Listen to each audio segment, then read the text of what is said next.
Hey, good evening, everybody. This is Chris. And Beth. Cheers. Cheers. Hans of Richmond here, live to go ahead and share some more spooky material here with you tonight on what's kind of become our weekly quarantine live stream thing here on Facebook. Routine here on Facebook, yeah. Yeah, it's been quarantine day number 28. I lost count. I'm glad he's counting because I'm not. 1 week intervals. Yeah, this is true. Multiples of 7. At this point in time, I have switched to the dark side socks because, well, cookies. I make the cookies. Yes. So, yeah, the dark side has come to the Haunts of Richmond headquarters, and but we're very relieved actually just to be here to be able to talk to you tonight. Yeah, we were worried. The wind was blowing, and we actually lost power for like a split second before it.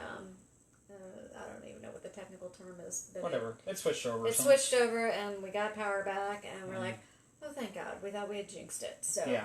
We're here. Yes. We're live. Yes. Relieved to be able to talk to you tonight and not be thinking about how...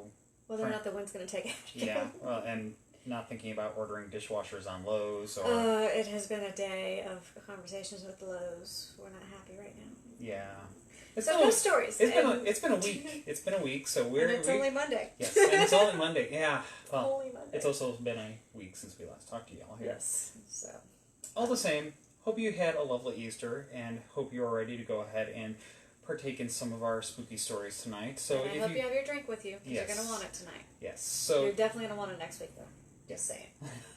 So if you caught the event that we set up, you know already that we were talking about trains and tunnels. Trains and tunnels, not necessarily train tunnels. Some of them are train tunnels. Some of them are next to train tracks, but not train tunnels. Trains and tunnels. Consider this Trains and Tunnels Part 1, because around the globe there are... There's a lot of them, and I selected and picked a few here and there that I liked. So we're gonna go all over the world tonight. Yeah. So. Yeah, but really, kind of, what is it about trains and tunnels that lend themselves to, lend themselves to having these almost mystical, ghostly properties to them? I mean, if you want to go ahead and think about tunnels first, of course, tunnels were around for many, many hundreds, if not thousands of years before the first train engine ever came out. Yeah. So and they started with going through the natural tunnels that were formed just through bedrock and erosion, and then widening those out using whatever tools that they could, and then we, of course, advanced to our train tunnel building techniques and the problems therein when they were building them. They're very awe-inspiring, not just for, the size and the scope of them. If you go and you actually look at it and you think about the back-breaking effort that was put into building a tunnel, and sometimes literally the blood that went into building a tunnel. Blood. And of course, particularly in the era before workplace safety laws became commonplace, building of tunnels was a very hazardous line of work at best. And so you got, of course, the very tragic aspect of tunnel construction that, you can draw a very distinct line between paranormal activity and the people that sometimes, were gravely wounded or perished in these tunnel collapses and various other accidents that are related to tunnel construction. Yeah. But then if you take it a step further and think back to some of your early mythology, tunnels were often metaphors for portals to the underworld. Yeah. So take a look at the Odyssey. Take a look at Orpheus. Look at Hercules, where they had to go through tunnels as part of their quest to get to what they wanted to, what they achieved. And sometimes they gained or lost what they were looking for with those tunnels. So there's a very long history of tunnels having this mystere about them. Yeah, and they also even, coming into modern day, they factor into popular culture in many places. You can go find any number of movies, horror movies, where inevitably there is some sort of dark, scary tunnel. You don't ever go into the dark, scary tunnel. No. But there's always some... and the reason for that, though, the reason it's kind of become a little bit of a cliche, is because there is something about tunnels, about staring into the inky black void of a very long tunnel that just tells you, and your mind is screaming at you to go and walk the other way. So tunnels, very creepy in their own right. Then you got the paranormal aspect to them. So that's where we get a lot of tunnel stories for. if we go ahead and take a step into the more modern era, you might know that train transportation has been around for roughly a couple hundred years now. So thinking back to like the earliest steam engines and the like, and particularly back in those earliest days of your having your steam engines and that, the early trains in particular, they were loud. They belched dark, billowing clouds of steam. They were very, fiery, mechanical beasts that could move inconceivably large amounts of material for the time. And people, and at a faster rate than your horse and carriage would have carried you, or just a horseback. So, when steam power first kind of rolled out, it almost had like a magical sense to it. People, this was the first kind of form of, engine type. I guess you had your water wheels and that before it, but your first kind of mobile form of engine type. Yeah, and if you look back at your old black and white pictures and you see people emerging from these clouds of steam caused by the trains, you can really see where that idea of magic and ghostly apparitions, because you look very ghostly when you're walking through that, because your features are slightly skewed because of the water vapors. Yeah, so they certainly have this very mystical aspect to them, and then of course the earliest days they're very loud, large metal machines, very monstrous almost. So they kind of you get that very monstrous, paranormal type sense off of some of the earliest steam engines, and even till today. Trains are still very popular when it comes to paranormal pop culture. You can find references to ghostly trains. For example, there was Ghostbusters 2. Ghostbusters 2. You had the Ghost Subway. If you played Final Fantasy video games, you might remember in one of the best Final Fantasy ones ever was Final Fantasy 6. Dating myself a little bit because that goes back roughly about 25 years now. But in any case, you fought a monstrous steam engine in that, and there's many more examples in television, movies, and various books around the world. Yep. So that's why we're kind of diving into this topic tonight. So we're going to actually shoot up to Connecticut for our first story, and this is the Pequabuck, excuse me. You mean Plymouth, California? No, that's Connecticut. You typed it wrong. I can't read your writing. No, you can't. It's Connecticut. Noted. Yeah, I guess my T does look a little bit like an L. There's a slight cross there. But this is known as the mile-long tunnel by the locals. It's actually only a little more than a half-mile long. It's still an active train tunnel today, so if you go and you check it out, beware. Keep your ears and eyes open for the trains coming, because they do come at periodic moments. They actually have gone in and installed sort of jump-out-of-the-way holes in the inside the tunnel, so that way you can be safely out of the way of the tunnel if a train were to come through while you're exploring the train tunnel. I'm not encouraging you to go do that because that usually involves trespassing, so just be warned. But the tunnel itself is 32 feet wide and 26 feet tall, and it goes through Sylvan Hill. It came about after the railroad company got really tired of laying twisting, winding roads of railroad track, and finally in 1906 they decided to tunnel through the hill. However, this place seemed to be cursed from the start. They had money problems. They had cave-in issues, which was quite often in the early days of train tunneling. And eventually, when it did run, it only ran the passenger line traffic that they had originally built this for about 20 years.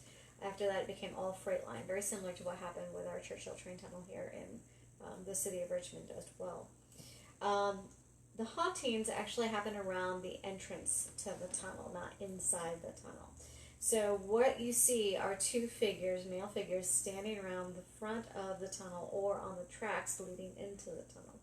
And people are always trying to figure out who these two guys are. And there are two stories to this. One is that they were part of the workers that were killed in the cave-in that happened very early on in the tunneling. And that begs the question of, why are they not further in the tunnel? If that's where they passed on, why are they not further in the tunnel? Why are they haunting the front of the tunnel? Could be that they're warning people about the danger of this tunnel. We don't know. Nobody's been able to actually get names when they do investigations here. Now, the second option is there's actually a graveyard, a cemetery that's not too far away from this train tunnel, and somebody brought up the idea that maybe these are spirits who had wandered away from the graveyard and found themselves in front of a portal, in front of a tunnel. That Chris had mentioned that maybe this was a tunnel, maybe this was a portal to somewhere else. Maybe they could move on if they were around this tunnel. So that's another possibility. Now, there's also a ghost train that goes through here.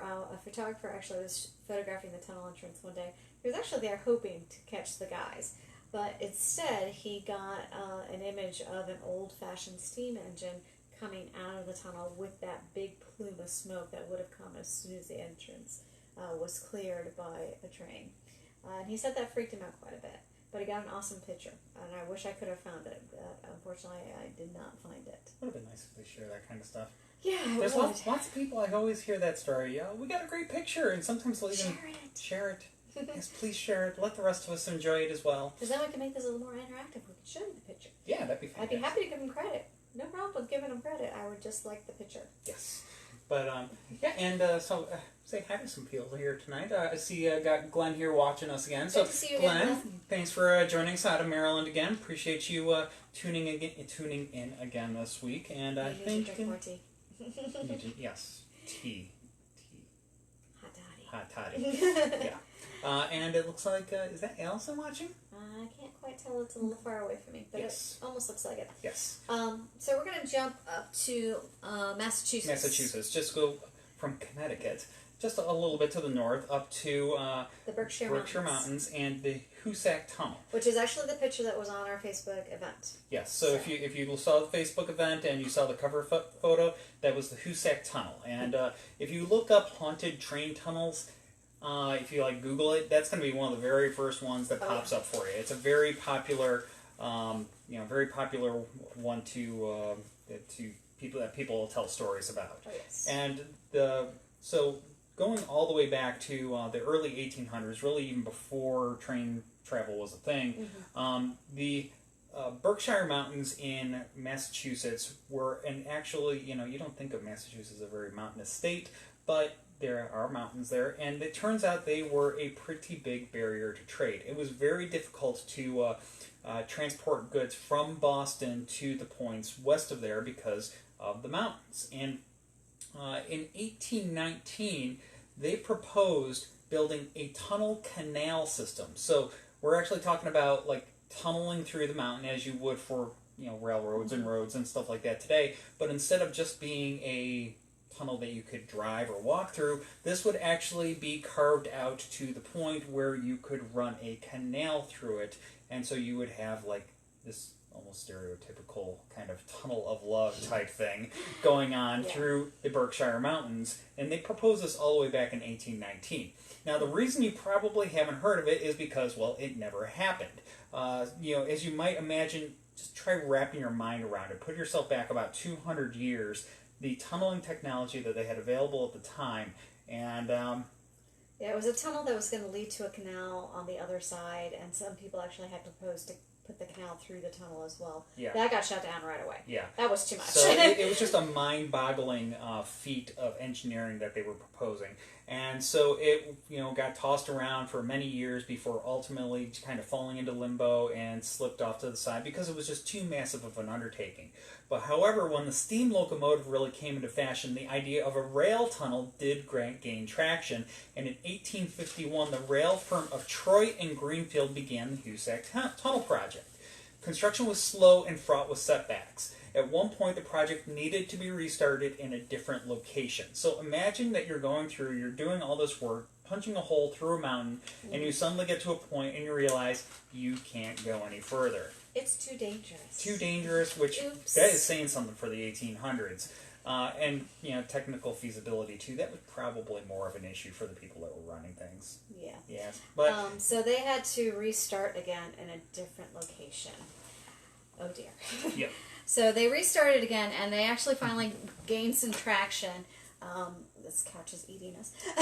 When they started to use explosives. Now they're using nitroglycerin at this point in time. If you all remember your physics or even your chemistry classes, nitroglycerin can be very unstable, especially at this time. Again, we're in the late 1950s and into the 1850s and into the 1860s. And what they were doing is they moved the nitroglycerin into the tunnel and had it close at hand for when they were to blow up the next section of tunnel. You can all see where this is going. What could possibly go wrong? The vibrations from the initial explosion then exploded the nitroglycerin that was in the cases packed very tightly behind the workers. A lot of workers died. This tunnel took over 20 years to build, and they lost over 200 men in the construction of the tunnel. And none of them were particularly clean either. Yeah, people getting blown up, people getting concavins. In one particularly awful example, there was a gasoline explosion. So you would have had gasoline in the tunnels to go ahead and power the water pumps. Because anytime you're digging a tunnel through a mountain, you're more often than not, you're going to have some issues with water infiltration. So you get water pumps in there and all that. Well, gasoline exploded, takes out the water pumping station, floods the tunnel, and 13 workers died by drowning in the tunnel. So, really kind of nasty project. And overall, actually earned the nickname the Bloody Pit. The Bloody Pit. So, kind of tells you a lot right in and of itself from right there. And probably a lot of people, oh yes, bridges and tunnels, and and hope, we can't wait to get you out on tours again as well. We are counting the days to whenever that is. We saw some glimmer at the end of the light, or the end of our tunnel for this pandemic, so we're fingers crossed. We might get out sooner than we're hoping, but nothing official yet. Yeah. But other people are looking optimistic, so we're hoping soon. We want to share in that optimism. Yeah. So back to our tunnel. It was finally completed in 1876, and it was renowned as a major feat of engineering. It was the longest tunnel in the United States, the second longest in the U.S., in the world. Yes. So it was a big engineering feat for this tunnel to be completed. Even at the end of the completion of the construction, this tunnel already had what we'd say a reputation, of being haunted, as being cursed, as being sinister. So those are all not good words to be associating with a tunnel that is just opened up. The crew are the ones who mostly spread these rumors, and they had good reason to, because very strange things were happening while the construction was going on. And one of the darker stories that happened was 3 men who went into this tunnel to work. Ringo Kelly was the leader. He had 2 crewmates, Nash and Brinkman, with him. They went in to start digging, and it was Kelly's job to actually handle the explosives. Well, Kelly set it off too early, and it ended up causing a landslide of rubble that landed on his 2 co-workers. A few days later, Kelly disappeared. Nobody could find him. It wasn't until a few days after that they actually found him in the tunnel, dead due to strangulation. Many believe it was Kelly's co-workers, Nash and Brickman and Nash, the 2 that were killed in the tunnel collapse. They believe that their ghostly spirits actually strangled Kelly at the site of the cave-in. So that started with some hauntings. Moanings was heard, screamings were heard. Yeah, the tunnel's been a continuing hotspot for paranormal activity, with strange lights, poltergeist activity, spectral entities appearing over the years. At one point, a man who was hunting near the tunnel reported that his rifle got ripped from his hands by an unseen force, and then this unseen force proceeded to beat him over the head with said rifle. Others claim to have suddenly become lost or confused in the woods when near the tunnel, and some have even passed out or lost bouts of time. There are also claims of people just vanishing around the tunnel. All of this activity makes for one of the most active haunting sites in all of Massachusetts. Yeah. So it is a very active site. A lot of people like to go there. But again, just be wary, because it is a dangerous tunnel to be in and around. Yes. And so just to recap, that was the Hoosac Tunnel. That's Hoosac, and it's up in Massachusetts. It goes through the Berkshire Mountains in western Massachusetts. Yes. All right, so now we're moving over to Japan, and these are the ones I was worrying about earlier on my personal page that were giving me nightmares. These are good ones. Yeah, Chris likes these ones. These creep me out. The Japanese come up with some of the most amazing and creepiest ghost stories. I'll agree with that. I don't ever want to go ghost hunting. She lost some sleep over it. I did. And Allison is like, oh my god. Chesapeake Bay Bridge Tunnel. Actually, we do not have that on the list for tonight. No, we don't. But, well, we are saying this is just kind of part one. There will be more episodes of... I kind of had to pick and choose. I started getting a nice long list of at least a dozen tunnels, and I went, too many. Yeah, we'll see just how much I actually wound up getting through tonight, because we got quite a list for tonight. Yes, we do. So let's go to Japan. We are going to Kuzuryu Lake, which is in Fukui. Just looked up the pronunciations this time. Prefecture in Japan. So prefecture, that's kind of like their states. Yes. So this is a man-made lake that actually ended up decimating a town. It ended up flooding 500 homes of the Azumi town, and it formed this lake. Well, the story goes is that on the day of the release of the water, there was still a babysitter and a small girl and boy in one of these houses that was doomed to be flooded. And all the stories actually point to the fact that the babysitter was killed instantly. In the first impact of the water coming in, it broke her neck. The children, however, that's where it varies. Some say they were also killed instantly. Other stories say that they actually were able to seal themselves inside a room in the house, but slowly died of suffocation and dehydration. So they did not make it out alive. Now, this lake actually has a tunnel that runs next door to it. It's not a train tunnel, it's a car tunnel or a foot tunnel. And the whole area around the lake, the tunnel, that's all haunted by these three people. The boy you will see around the outside of the or outside of the tunnel, and also in the woods nearby. He'll be calling out, he'll be crying. The girl will actually be calling out specifically for her parents and begging them to come get them. Now, it's the babysitter that you have to be careful of. Yes. She is a bit of a piece of work. Granted, I mean, you can't really blame her. I have a hard time wrapping my mind around this whole myth to begin with. Yeah, I mean, why were they there when they knew it was scheduled to be flooded? It's I have a little bit of trouble with that, but this is the way the story goes. And, well, the babysitter undoubtedly, all three of them died very horrific deaths. Mm-hmm. And there's this tunnel nearby, and as you are between the hours of 7 and 8 p.m., pedestrians and drivers are warned not to look back while they are proceeding through the tunnel, no matter what. Sound familiar? Yeah. Orpheus, don't look back. Don't look back. So, if you do look back, there is a very good chance that you will see the ghost of the babysitter upon glancing back, and you can't help but to focus on the horrifying image that is presented to you.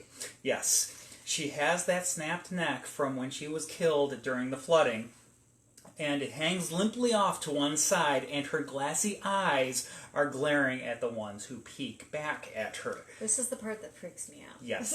So she is known to bring death to those that have seen her. The tunnel has a very high rate of accidents where cars have crashed into the walls, reportedly probably after looking back and seeing her in their rear view mirror or just looking back. You do not look back. Yeah, don't look behind you. Don't look at that rear view mirror. Put something over it. Don't look at the side mirrors. Just look forward and keep going. Or avoid the tunnel altogether. And a lot of the locals do that. I would 100% look back. Allison, you are... No, that was... that wasn't? That was Melissa. Oh, cool, Melissa. Allison would look back too. So we're going to move over to Kyoto, Japan, to the Kiyotaki Tunnel. Kiyutaki in the town of Saga Kiyotaki. Yes. And this actually joins two towns together. And this is an internationally famous tunnel. It is a one-way tunnel, so they have a light that changes the traffic direction to get people through. And it, as I said, it joined these two towns together. It's this area, however, has a history of omens, violence, of suicide because it's located in a very dense forest, which is very popular for suicides in Japan. There's a lot of story about suicide forests, which might be another thing that we do at another time. But it's, with all of these different things around it, it is a prime spot for apparitions and ghostly activity. So the tunnel was actually built in 1927 to 1928 as part of the Atagami Railroad. It's 500 meters long if you measure it one way. If you measure it the other way, sloping downward, it's 444 meters, which is an unlucky number in the measurement of shi, which might be part of the reason why this tunnel is actually cursed. Now, this tunnel is also built by slaves, and this is a loose translation to how we translate that word today, but it was a legal employment, but you did not get paid. So you might have been working off a debt, that sort of slavery. Now there's a number of fatalities, including workers dying from the harsh working conditions and accidents, victims of the rail line that was going through it at that point in time. As I said, now it's an auto tunnel. And also there was a lot of executions in this area. So there's a lot of turmoil with spirits that will kind of haunt this area.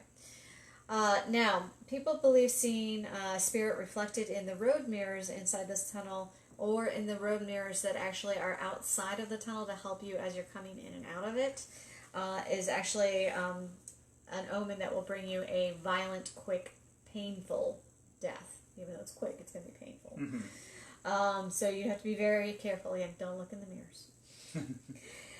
Other things that go on is, again, because of suicides, they will often see ghostly bodies hanging from the tree. There's actually one woman who committed suicide by jumping from the road that runs above the tunnel out over the entrance of the tunnel, and you will sometimes see her ghostly figure hanging right in front of the tunnel as you are about to drive through it.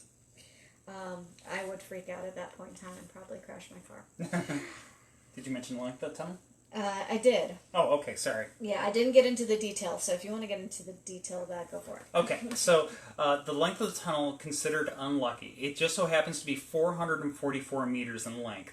Now, if you know anything about Japanese dialect, which I honestly don't, I'm going to be full disclosure here, I don't know anything about it. I just read this on the internet, so don't give me more credit than I do, honestly. But anyways, the number 4 is unlucky as its pronunciation in local dialects is similar to the pronunciation of death. So what we say, you got to pronounce the number 4, and you pronounce the word death in the English language. They don't sound anything alike, but in the Japanese dialect, it is pronounced shi, S-H-I, shi. And both of them are pronounced basically exactly the same. So if you have a 444 meter long tunnel, and again, this is measuring from the other city to I cannot pronounce it. Kiyotaki. Yeah, that one. No, that I that butchered is the right that. one. Kiyotaki, not shi. So as you're heading to Kiyotaki, that's the side that measures 444 meters. And again, it's on a slope, so it seems shorter going that way than going up the other way. It's a really weird thing about the tunnel. Going the other way, it measures 500 meters. It's very odd. I don't know how you're the engineer. I can think of a few ways, but this is not the broadcast for that. No, it's not. No. Other people that are driving through the tunnel actually experience dizziness, nausea, headaches. A lot of people attribute this to being poor ventilation in the tunnel because it is quite old and the ventilation is not quite up to speed where it is today. So that could be a reason for that. Again, as investigators, we always look to debunk things first. And it's also said that the ghosts will actually mess with the lights that direct the traffic going through. All of a sudden they will switch lights even though the traffic has not finished coming through the tunnel in one direction before the next one will start going. So there are a lot of accidents that happen mid-tunnel because of that. Alright, so from here we're going to come back to the States. We're going to go over to Ohio to the Moonville Tunnel. And this was part of the Marietta-Cincinnati Railroad. It snaked through a remote, thickly forested area supplied a local coal mining operation, and because of that operation, a small town of Moonville actually developed around this railroad, and so that's where it gets its name. The tunnel has reputations for being precarious, for being dangerous. Big surprise, that happens with all these tunnels that were built a long time ago. In fact, the most precarious part of this is not the tunnel itself. It's actually leading into the tunnel. There is a trestle, a very flimsy looking tiny trestle that you have to go over as you then enter into the tunnel. And it's where this trestle is that a lot of the activity takes place. The trestle is actually a shortcut through the mountains, so a lot of people like to walk the tracks to take that shortcut to get there to their location a lot faster. And unfortunately, they die one of two ways. Either a train strikes them and they fall off, or they just misstep and they fall off the trestle and fall to their deaths. Now, there's one gentleman who hangs out right outside the entrance of the tunnel. He is dressed in a railroad worker's uniform. He is carrying a lantern with him, and people believe this is actually a ghost of a former worker of the rail line whose job it was to signal trains to slow down before they entered into the train tunnel. And unfortunately, one of the days he was at his job, he probably was struck by a train, knocked off the trestle, and killed. And he's still there today, even though there are no longer trains that run along this trestle. He's still seen there today, actually waiting and slowing down the trains according to the schedule that he knew. So that is our Moonville tunnel. Moonville. So we're going to go ahead and next one is we're going to actually this one is one I heard in England and I loved it. I heard the story when I was touring the Tower of London, and you would think, really, a train story in the Tower of London? What? Yes. So we're going to get there. Leaping back across the pond. We're jumping all over the world tonight. So, America. This is my favorite train story. America, Japan, back to America, over to England. And this is the Queen Victoria ghost train angel story. Yes. So, Beth loves this story. I do. I can't step on her toes. No. So this story has actually been told for over 200 years. So this is a very old ghost story. And the night that Queen Victoria was heading into London, some say it's for her coronation, some say it's for another big event. But she was taking her train to London. It was storming that night. The rivers had swollen, the creeks had swollen, so they were driving slower than normal because, again, you couldn't see a whole lot at that point in time. Luckily, they had a big old lamp on the front of her engine. And this was the express train. She was driving through the dark and foggy night. The engineer was on the lookout, and in the distance in front of him, he saw an image appear out of the fog, waving a lantern as to signal to slow down and stop. There's something wrong with the track. So he pulls the emergency brake, he stops the train, he calls several other of the workers from the train off the train so they could start inspecting the track. And so they inspect the track and they go out the normal amount of feet that you're supposed to inspect, and where the figure should have been, they didn't find anybody. But the engineer had a feeling that something was wrong.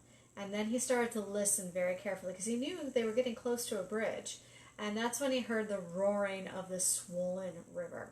And they walked a little bit further and they found that the train trestle was gone. It had been washed away. This figure had just saved the Queen's life. He couldn't explain it. They couldn't find it. They actually had to backtrack a little bit, take a different route. Eventually she gets to London. And it is at that point in time that the engineer is able to look over his engine and figure out maybe what had caused this. And what he had discovered is on that train engine light was a huge moth that had been going like this. And it was dead at this point in time. But he thinks that with those last breaths of that moth's life, he actually saw it do this, and he thought that was the waving of the light from what he saw as the ghostly figure. They have that moth pinned in a display case in the Tower of London, and it literally says, "The ghost that saved Queen Victoria's life," which is awesome. Kind of one of those, it's the type of thing you'd expect to see on Mysteries of the Museum. Mm-hmm. It is. Has it been on the Mysteries of the Museum? I don't know. If it hasn't been, it should be. It should be, yeah. Because that is just a fun story. Yes. And then it does lend to the question, though, is it really a paranormal thing, or is it just something that kind of makes for a fun ghost story? Yeah. So, leave it up to you whether you want to decide whether it was just the moth or something a little more spiritual helping out and saving the Queen. God save the Queen. And she ruled for a very long time and was grandmother to many royals. Do we really want to know if she hadn't survived? Different world. Different world. Very different world. Yes. So, We're going to come back to Virginia. Yes, yeah. So back over the pond, even closer to home this time. So Yes. we've been to Massachusetts, been to Ohio. Now we're actually going to bring it in to our lovely Commonwealth here, the state of Virginia, and we are going to first go out a little bit to the west. Go out to the mountains because, well, it's the mountains. It's kind of an area that's well known for having tunnels and stuff like that. And we are going to be talking about the Big Bull Tunnel in Wise County.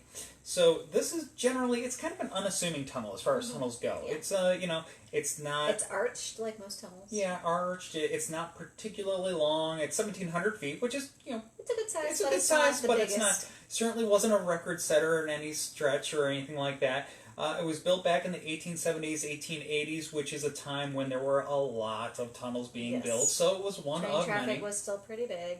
Yeah, the train networks were expanding considerably during this time, the post-Civil War era. So there's a lot of railroad construction going on. So, you would be forgiven at the time, if you were back in the 1870s, 1880s, if somebody said, oh, the Big Bull Tunnel in Virginia, and somebody looked at you and said, what? Yeah. Yeah, because, it would have just, train tunnels at that point were kind of a little bit of a dime a dozen type thing. But this one was known, became kind of infamous for, well, all the wrong reasons. If things went well, honestly, we probably wouldn't be talking about it tonight. But this one was above and beyond the things that went wrong. Yeah, so right from the very beginning, they had their issues. The issues started when, the engineers... Sorry. It's not his type of engineering. Sorry, Martin. Well, actually, it kind of is. Sorry, my That's true. my predecessors. They were still learning. Yeah, they were learning. So they did a thorough assessment of the terrain where the tunnel was to be excavated, and they found no soft or unstable ground. Generally, that's great. Like, oh, we can go ahead, we can build this tunnel. We don't have to worry about cave-ins and mudslides and rock slides and all that kind of stuff. Except for once construction began, there were numerous mudslides and rock slides and the like, and they just could not be explained. So as much as you might get the engineers back out there, they were basically going back out. They were looking around and saying, we have no idea what's going on. And one of these slides, it was really, really bad. We're not talking small slides. It actually filled the tunnel. Filled the tunnel, completely flooded the project at one point. And so although the setbacks perplexed the engineers, they pressed on with construction and subsequently ran into, more problems the further they progressed. Cracks would appear in the walls for no discernible reason. There were constant collapses, which even reinforcing walls could not seem to stop, and workers were routinely pelted with rocks that would fall from above for seemingly no reason. At this point in time, one would ask, who did you piss off? Yeah. Seriously, who did you piss off, and how do you make it better? Yeah. And about this time, uncommonly intense rains also caused the tunnel to flood consistently, as the pumps could not contain the water and were constantly breaking down. So, as with the tunnel we were talking about before, water infiltration and the like, similar issues here, major flooding, slows down construction. It just appeared as if the mountain did not want the tunnel to be built. I guess that's a mountain's prerogative. I mean, you're gutting it basically. I wouldn't like that. So, on top of having plenty of difficulties as it was with the actual construction and cave-ins and mudslides and the like, they, had some other issues as well. 2 of the workers met with a death when they were scalped by local native people in the vicinity. Another worker fell from a supply train to his death. This string of events led people to believe that the tunnel was cursed. Supply chain. There's been way too much talk about supply chain these days and why we can't get toilet paper in grocery stores. Complete segue, dog. My apologies. Back to the train. You need a cookie? No, I need to keep talking. You eat for a little bit. So, the tunnel took longer to complete than was originally estimated, and even after the completion, the mountain's wrath continued. Just after the rails had been completed, actually laying the rails through the tunnel, a large section of the tunnel caved in, and it required an additional 4 months to clear. When the trains did begin to run through the tunnel, there were reports of people being knocked off the trains, leading to severe injury or death, and this was often attributed to falling rocks or debris blocking the tracks. Bad news tunnel. Bad news tunnel. Bad news tunnel. The Big Bull Tunnel is the bad news tunnel. In 1897, a train hit a rock that had been laying across the track, smashing 2 of the cars and sending it flying into the support pillars in the tunnel, resulting in a major collapse. Again, in 1900, a freight train and engine collided when they somehow failed to notice one another. Don't ask me how that happens. Several of the train's crew were severely injured and 2 suffered tragic deaths. The final story is that of a night watchman, E.H. Pierce. Now, Mr. Pierce was found dead in the morning with a bullet hole in his head and his throat slashed open.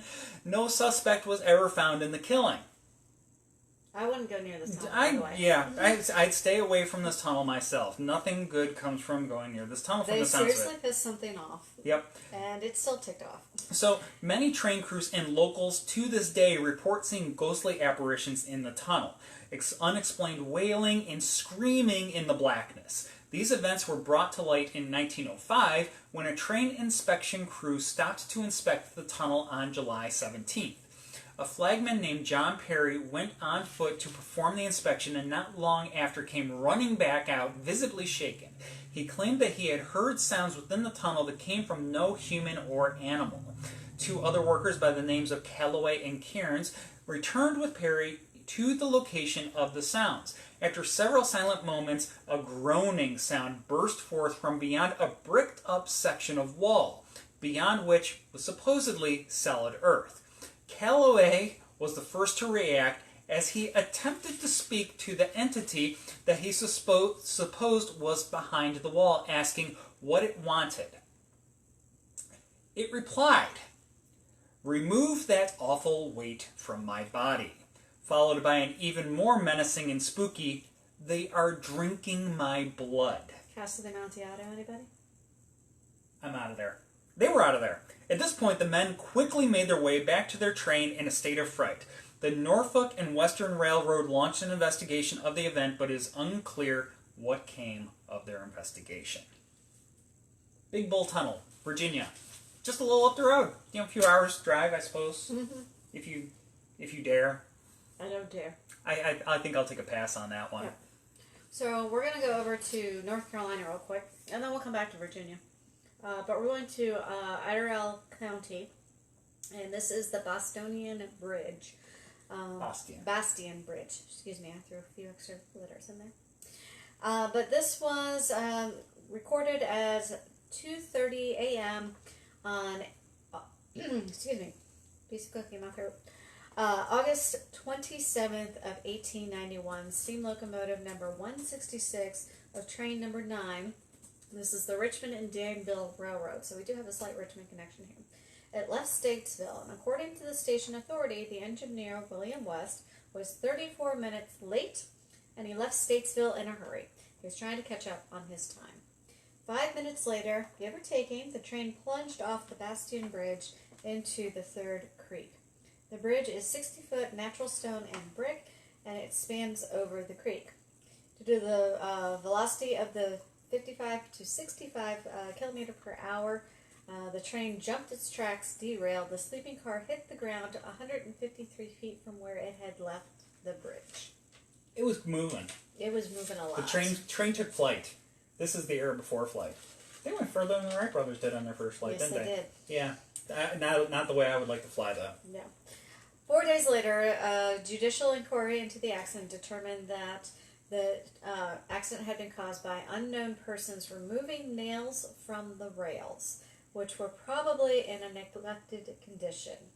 2 years later, these men were convicted of alleged confessions to other inmates as to causing the accident. Apparently, somehow, some reason, they wound up in jail for another reason, and they started to brag.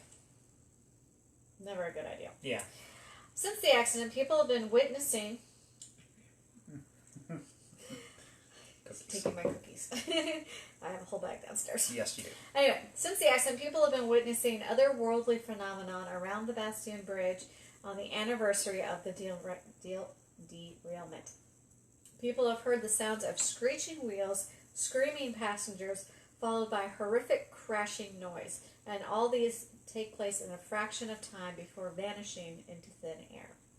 Besides the residual ghost train there's also a uniformed man who is wearing a gold watch standing under the bridge and will disappear in front of your eyes. Many believe this to be the ghost of one of the train drivers or crew members who still wander the area after this disaster. Many paranormal investigators actually come to investigate the residual haunting, or as we like to call them, these are movie loop globes. It goes over and over and over again what it did in life. And this is known as the stone tape theory. It's a theory that speculates that most ghosts and hauntings are similar to tape recordings, and that those mental impressions during an emotional or traumatic event can be projected into the form of energy to be recorded onto the stones and rocks and other items in that area and then replayed under certain conditions. So this is what you find in battlefields a lot of the time. We have several movie loop ghosts or residual hauntings here in the city of Richmond that we talk about as well. So, yeah, the stone tape theory, you know, it refers specifically to a tape by... Well, and also to that the stone and the stone in the area that it can... That it acts as a tape recording. That it records the energy of the event that happened and allows it to be replayed. Yeah. So, excuse me. So now we're going to come back to Virginia. And bring it much closer to home. Yeah, we're going to be we're going to be less than an hour up the road now. We're going to go over to West Point. Now, this is one of the most popular haunting stories in the state of Virginia. So much so, I mean, this one had a cult following for the longest time. We're talking about the West Point lights. And over the last 100 years or so, thousands of Tidewater residents have sworn that they have witnessed a light that seemingly appears and disappears before their eyes. It's so consistent and reliable that the cool thing to do was to drive to the site late at night and wait for it to show up. It happened so much that people would actually line up to see this. You know, good luck going out there on a night and finding yourself out there by yourself. Usually you had company because so many people were showing up for this. I wonder if anybody's doing it now. Good question. We haven't done it. Mm-mm. Then again, time. Hey, well, we have time now. Anyways, what the source of the light is up for debate. Skeptics claim that it is just marsh gas that is common near the West Point at a crossroads near called Cohoke. Cohoke, excuse me. Others claim that those that have seen it have been fortified with some liquid courage and could have seen anything, but the majority of people do not buy into these seemingly logical explanations. Unsolved Mysteries, the TV show, yeah, that one, they were even interested in doing a filming of the phenomena for the show, but they were dissuaded by King William County Sheriff W.W. Healy. Sheriff Healy recalls in the 60s and 70s, 1960s, 1970s, that so many people were gathering to see the lights that it was like a state fair, is how he described it. It got to the point where they actually had to block off the road. Things were just getting so congested there, they couldn't let any more people in. The light is described as a big, bright ball of light that has a gaseous glow to it. Or it's like a type of welder's arc almost. So you know how you can't really quite, if you've ever been near somebody who's welding and it has that very bright flashy light, kind of like that, can't really look directly at it, very, very bright like that. And this light travels down the path of the train tracks. People have stood on the tracks, tempting fate, waiting for the light to approach from several hundred yards away. The light noiselessly, very quietly, moves along, getting brighter as it nears until its frightening closeness scares off the viewers. Its relentless journey is only impeded by the foolhardy individual who either tries to run it down or shoot at it. Because shooting at things is what you do when you don't know what it is, apparently. Don't get me started. This causes its instant disappearance. That's another reason why they had to shut the road down. Yeah. No one has successfully photographed the light. That interesting. I did see something on the internet that sounds very similar to the description of this light, and I couldn't explain it. It looked like an arcing light that was just bouncing down, and it was by a railroad track as well. I wish I'd looked closer to see if that was the West Point light, but when I saw it, I was like, this sounds like this light. Yeah. So I see Patrick here. You've been through West Point. Fortunately, never had a chance to see it yourself. Maybe you need to ask your friend there if he ever had the opportunity to see it, since he lived there for a while. It sounds like it was the thing to do out there. And as far as Will-o'-the-Wisp, that's very much what it sounds like. Does sound like Janet, that Will-o'-the-Wisp, very good call. I think it's a good theory. Yeah. Very good old Will-o'-the-Wisp. Now, theories point to the possibility of this being a conductor or a brakeman who allegedly lost his head, literally, in an unspeakable accident and returns to search for it every single night. Others believe that the light is too big to be a handheld lantern. Instead, they believe it to be the headlamp from a train. And then there's also the lost train theory. This starts towards the end of the Civil War in 1864. There was a train that was supposed to be carrying wounded Confederate soldiers that had been dispatched to West Point, where they would ideally recuperate or be sent south by ship for further recovery and regrouping. The train left Richmond amid a soft chorus of moans, but supposedly it never reached its destination. So people think that it might be this ghost train that was never accounted for. Now, a well-known authority at the time living in Hopewell was Bill Travers, and he believes there may be two lights involved here. He thinks that one is the bust of a Confederate soldier without distinct features, only the head and the shoulders being seen, and he's carrying a lantern about 10 feet off the ground. Beyond the soldier, about 300 feet, is the large headlight of a train. So that's his theory. It's kind of an odd one. It is, but if you have a light coming in the distance and the one that's kind of moving around, you can see where he's coming from. Yeah. And then there's another one about another, let's call them Hunters of the Light, because there were so many of them, recalled a very distinct sighting on a bitterly cold night. He describes going out there, not by himself, but with his mother, his father, his brother, and a friend. So there's a whole entourage going on. And they drove to the point and parked a few hundred feet away from another car. As I mentioned, you're very unlikely to find yourself out there by yourself. And the man's name was Tom. He got out his camera equipment in hopes of being possibly the first to actually catch this on film. And he set it up and he waits. And after a few hours of nothing in the cold, they decided to go ahead and pack it in. They decided they weren't going to see it that night. But as you do, as they're packing up the equipment, the light suddenly appears. Ta-da! Because when else is it going to show? Yep. Yeah. And so it was a very intense light, and it came closer and closer. Now, here's where it really gets kind of freaky. The other car that was a few hundred feet away flicked on its lights, but when that happened, they all briefly saw the outline of a train before the entire thing suddenly vanished in front of them. So yeah, I definitely want to go down here, and I want to see if I can find these lights at some point in time, and just explore that area, because I've never been out to West Point. Yeah. I've been there for work. At various times, but I've never been over there. I thought we've driven you through it at least.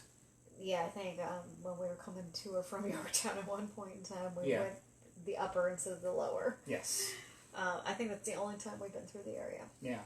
Admittedly, we got through those stories a little faster than I expected. We did. But, with that said, we would kind of be remiss if we didn't go ahead and bring it back right here to Richmond to at his least favorite story. Yes. Now this is his story. Yeah, I'm not going to do the entire thing tonight, because when I get going on it, I get going on it. I have to prompt him to stop. I can ramble a bit. But this one, we're very, very close to home here. It's almost under our house. Almost under where we are right now. Right up the street. So, as you may or may not know, we are based here in Churchill in Richmond, and right underneath us here, very, very close by, is the Churchill train tunnel, or at least what remains of it. Mm-hmm. Now, the Churchill train tunnel was built originally back in the 1870s by the C&O Railroad to provide a source of transportation for really a relatively short stretch from the Shockoe Bottom neighborhood to the west over to the Fulton Bottom neighborhood to the east.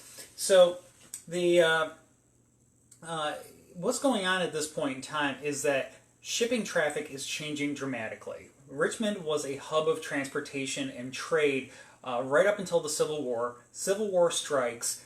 Trade gets shut down almost overnight, but when the war ends, trade does not come right back. Now, it's not because of any sort of vendetta or anything like that against the city of Richmond. It's because technology was actually changing. Richmond has a very extensive set of ship locks here in the city, and The thing is that right after the Civil War, ship technology starts to, kind of snowball. Ships are getting bigger, and all of a sudden they're finding that these ships don't necessarily all fit into the Richmond city locks here. So they need someplace else to dock, and they wind up docking just to the east of the locks in Fulton, and or near Rocket's Landing. So what they would have to do is to get the trade goods from downtown Richmond, the Shockoe Bottom area, to where they were loading them onto the docks. They would actually have to go ahead and kind of load them onto like horse-drawn carts and that, and take load after load after load around not very economical, around the toe of Churchill to get over to Fulton Bottom. They finally got tired of this. The C&O Railroad decides to go ahead and build a Churchill train tunnel. Long story short, much longer story than that. And I will ramble. Yeah, and the train tunnel, again, was also problematic from the start. Churchill is nothing but a big old lump of clay. Yes. It is not stable to dig through. It is not rock that they're used to digging through. And so they had a lot of cave-ins. This actually got nicknamed the Tunnel of Death. Tunnel of Death, yeah. It earned its own nasty nickname. And as a matter of fact, they had one really major cave-in just about a block block from where we are right now, during initial construction over at the corner of 24th and East Broad Street. So have you ever been up here and you never wondered why St. John's Church doesn't have a parish house? At least not right there. That's because it went into the train tunnel. Yeah, it collapsed into the train tunnel. There was a major cave-in, ate up several homes, including the church, St. John's Church parish house. So they do have a parish house again, but it's not the original one. And so, yeah, major cave-in, lots of calamity going on during initial construction. But unlike some of these other tunnels that sometimes took decades to build, they do manage to actually build the Churchill train tunnel over the course of about 18 months. When they go ahead and get it open, it was still very problematic. With this being a big kind of lump of clay and using the red brick that they had lined the tunnel with, they didn't play nice together. And so you would have constant water seepage into the tunnel, minor cave-ins were occurring. It was a real headache, but it was really the only source of transportation, reliable, heavy transit source of transportation that they had to provide that, move that cargo from Shockoe Bottom over to Fulton Bottom, and eventually they even bypassed Fulton Bottom and were taking it all the way down Hampton Roads. Another subject altogether. So they wound up using the tunnel for about 3 decades.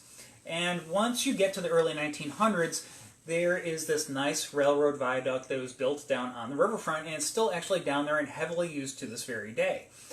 So that viaduct that's down there has been in use for over roughly about, I think, 117 years now. It's been down there and in service, moving a lot of cargo for a long time now.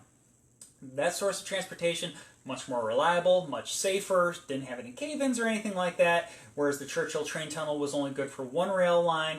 The railroad viaduct has 2. Doesn't take long for the Churchill train tunnel to quickly fall into disuse, and it ultimately gets mothballed and forgotten for the better part of 20-25 years, until we get into the 1920s. You may have also heard of them referred to as the Roaring Twenties, and the economy is absolutely booming at this point in time. Now, that viaduct down on the riverfront, as nice as it is, does not provide enough capacity for all the railroad traffic they are trying to push through the tunnel, or push through there at that point in time. C&O Railroad still owns the Churchill train tunnel, and they take another look at it and say, you know what, we can renovate this tunnel, make it just as safe as any other railroad tunnel that we have on our system, and things are going to be fantastic. And so in 1925, they go ahead and they get to work. They start over at the far east end of the tunnel, which is just below Chimborazo. If you go over to that area today, you'll find Chimborazo Playground in that, and then there's a deep ravine. The east entrance of the train tunnel is down there, and it's today a very heavily wooded, swampy area. Starting over there, every day you have a couple hundred day laborers are going into the tunnel, and what they're doing is they're removing the old red clay brick from the tunnel, they're expanding the tunnel, and then they're putting in concrete liner. Now, as you might imagine, this is generating a lot of debris, and this debris has to go somewhere. So almost on a daily basis, you have a steam engine roll into the tunnel, towing behind it 7 or 8 flatbed cars, and they would basically go ahead, roll into the tunnel, stop it, and the day laborers, they would go ahead, they would pile all the debris onto the flatbed, and they would haul it out into Shockoe Bottom, and they dumped it in on the site of the old Lumpkin slave jail, which... that's another story. That's another story in and of itself. Kind of disrespectful in hindsight, but... Yeah. This was the 1920s at this point, and they weren't worried about that sort of thing. Hindsight. Anyways, Yeah. so this goes on, and they are moving along at a great pace. Construction is moving right along very smoothly. And it continues right along until we get to October 2nd, 1925. October 2nd, 1925, 3:30 in the afternoon, you have engine 231. We'll go ahead, and they're rolling into the tunnel to go ahead and load up with the debris that's being generated. And at this point in time, there's only about 300 linear feet of the tunnel left to complete. They are very close to completion over at the west end of the tunnel. West end of the tunnel is just off of 18th Street north of Broad. If you go over there, you'll see some very large brick buildings with the words Richmond Cold Storage on them. Well, they were originally cold storage buildings. Today they're apartments. And the west entrance of the train tunnel is kind of tucked down into the hillside right next to Richmond Cold Storage there. So you can't walk up to it. It is unfortunately fenced off, but you can see it from the parking lot of the apartment complex. Yes. When they did do the renovation of cold storage, they fenced that whole area in, I guess, and you can't, unless you're a resident, you can't walk right up to it anymore, unfortunately. But anyways, 300 feet of the tunnel left to finish. Engine 231 rolls in about 3:30 in the afternoon. They get in there, manned by Tom Mason, Ben Mosby, and they roll in, and for all intents and purposes, they basically put the engine into park and wait for the day laborers to go ahead and load all the debris onto the flatbeds. Well, as they are sitting there waiting, Ben, who's the fireman on the steam engine there, he looks up at the existing red brick ceiling that they have yet to still work on, and he sees a single brick slip and fall loose from the ceiling and clatters to the floor of the tunnel. Given the history of the tunnel, he knows that this is extremely bad news, and he shouts, "She's a-comin'!" And that is the only warning that these 200-plus men had, that they need to get out of that tunnel and get out of there very fast. Unfortunately, the warning didn't quite come fast enough, as a much larger chunk of that red brick ceiling falls in, and it doesn't fall but just anywhere. It falls square on the broiler of the steam engine. Ruptures the broiler of the steam engine, tunnel fills up with scalding hot steam, it shorts out the electric lights that they're using to work by, plunging them into darkness. So it's a really nasty, hellish atmosphere if you care to try to imagine it. Now, fortunately for most of these day laborers, they are back behind the steam engine, and they manage to run back out the east end of the tunnel, and they get out free and clear. But unfortunately for Ben, Tom, and a couple of the day laborers, they're right there by the steam engine, they're caught up in the midst of this blast. Now, somehow, some way, Ben is able to work his way out of the wreckage of the steam engine and crawl free and out into the open. Don't know how he did this. He was the fireman right by the broiler, caught this point blank, was severely burned. And he gets himself out, and then he somehow has the presence of mind to tell the people that are scrambling around at this point, trying to lend whatever assistance that they can, that if you hurry up and get back into the tunnel, you can save Tom. Tom is still inside. And so these rescuers now, these people that are approaching from all over, approaching this calamity at the Churchill train tunnel, they start digging. They dig from one end of the tunnel. They find that they can't get in. Tunnel's unstable, continues to collapse. Go to the other end of the tunnel.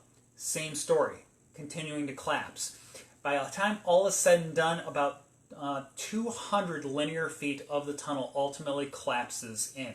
This is right below, at the toe of the hill of Jefferson Hill Park. Basically, Jefferson Hill collapsed right into the Churchill train tunnel. Yeah, a good chunk of it's not there anymore. Where the road is that goes right behind the top of the train tunnel, that's actually part of what collapsed in at that point in time.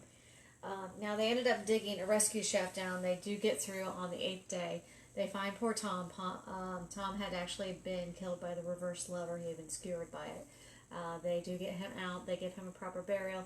They try to dig for a little bit longer. Unfortunately, still too unstable, so they finally give up and say it's been too long. Nobody else is alive. And they close it up and they seal it. The train's still in there today, and there are at least 2 workers buried alive in there today. Yes. Yeah, so they're still there. And so, of course, this is a very tragic, awful story in its own right. And it does go ahead and it sparks stories of paranormal activity. So now, we're not going to get into the urban legend because that is very long. Yeah, it is very long. That's going to be another show. And, well, long story short, Richmond Vampire, you've probably heard of it. Long story. We're going to save that and actually do that with an episode where we plan to talk about vampires at some point. Because I've been finding quite a few vampire stories. But the ghosts that happen around the area, there's one in particular that haunts the front of the train tunnel right by the cold storage building, and that is Ben Mosby. Again, Ben was the fireman. He was injured. He got out on that side. He was whisked away to a hospital, but he dies on the 8th day, the day that they find Tom's body, and he's actually buried in Hollywood Cemetery, very much near where the Richmond vampire story takes place. Now, he haunts the front of the tunnel, and he's very protective of the tunnel. He wants people to remember the tragedy that happened here.